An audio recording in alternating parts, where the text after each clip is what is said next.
Ya Habibi ya Muhammad. Dari Namarah di Kediri ya, pertanyaannya adalah Ustaz, bagaimana kita mengetahui jawaban dari istikharah kita katanya Ustaz, itu yang pertama Ustaz.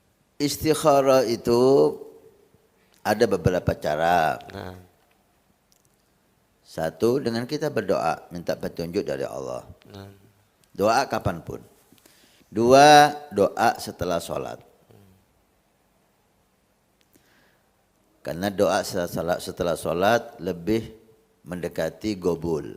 nah, Ketiga yang paling afdol, sholat istikharah.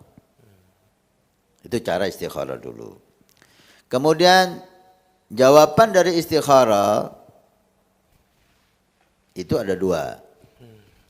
Satu lewat mimpi. Setelah kita istikharah, baik dengan doa setiap saat, doa setelah sholat atau sholat istikharah, kita dapat isyarah dari Allah mimpi yang menunjukkan hal itu. Atau hasil dari jawaban istikharah itu mantapnya atau keyakinan hati kita. Ada seseorang diminta atau mau menikahi seorang perempuan. nah, Setelah dilihat, setelah bertemu, dia istikharah. Habis sholat istikharah, dia nggak mimpi apa-apa. Memang jawaban istikharah tidak harus melalui mimpi. Hati kita gimana? Kalau hati kita mantap sama perempuan itu, atau kalau dia perempuan habis istikharah, hatinya mantap sama lelaki itu, condong, nyambung. Inilah hasil istikharah, nyambungnya hati. Inilah jawaban dari istikharah. Jadi jawaban istikharah tidak harus melalui mimpi, ya. Jawaban istikharah bisa melalui hati kita, nyambung atau tidak.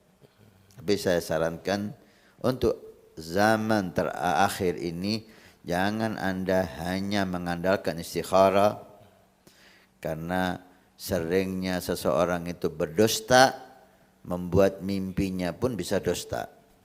Seringnya orang itu bohong, membuat mimpinya pun jadi bohong. Karena mimpi itu sesuai kebiasaan. Orang yang biasa jujur, maka mimpinya akan jujur. Orang yang biasa bohong, maka mimpinya pun akan bohong. Maka jangan mengandalkan mimpi atau hanya istikharah, karena Nabi juga menyuruh kita di samping istikharah, menyuruh untuk musyawarah. Ma khaba man istakhar wa ma nadima man istashar. Tidak akan celaka orang istikharah dan tidak akan menyesal orang yang musyawarah. Ada dua, ada istikharah, ada musyawarah. Musyawarah dengan orang-orang yang cinta dengan Anda, yang punya wawasan dan punya hikmah. Anda lakukan istikharah sunnah Nabi, Anda lakukan musyawarah. Kalau sudah ada titik terang, fa idza azamta fatawakkal 'ala Allah. Udah, jangan banyak pikir. Jangan banyak perhitungan. Gak ada yang sempurna di dunia ini. Udah tawakal 'ala Allah. Jangan bicara jika. Wah, udah selesai Anda. Udah tawakal 'ala Allah. Pasti akan timbul masalah di jalan. Ya diatasi pelan-pelan. ini masih berkaitan dengan tentang istikharah Ustaz. Bagaimana kalau istikharah dengan Al-Quran, seperti saya pernah dengar, yaitu membuka Al-Quran, kemudian menunjuk salah satu ayat katanya Ustaz. Kalau di situ baik, berarti baik katanya Ustaz. Itu bagaimana Ustaz? Itu salah satu cara istikharah. Ada yang menganjurkan kita untuk membuka Al-Quran. Ada istikharah pakai Dewan Al-Habib Abdullah bin Al-Haddad. Ada istikharah pakai gasaidnya Habib Ali bin Muhammad Al-Habsyi. Silahkan, gitu loh. Silahkan Anda pakai istikharah dengan hal-hal jika Anda mendapatkan sanad tentang hal itu. Karena istikharah dari ulama yang diambil dari Nabi SAW, salat 2 rakaat.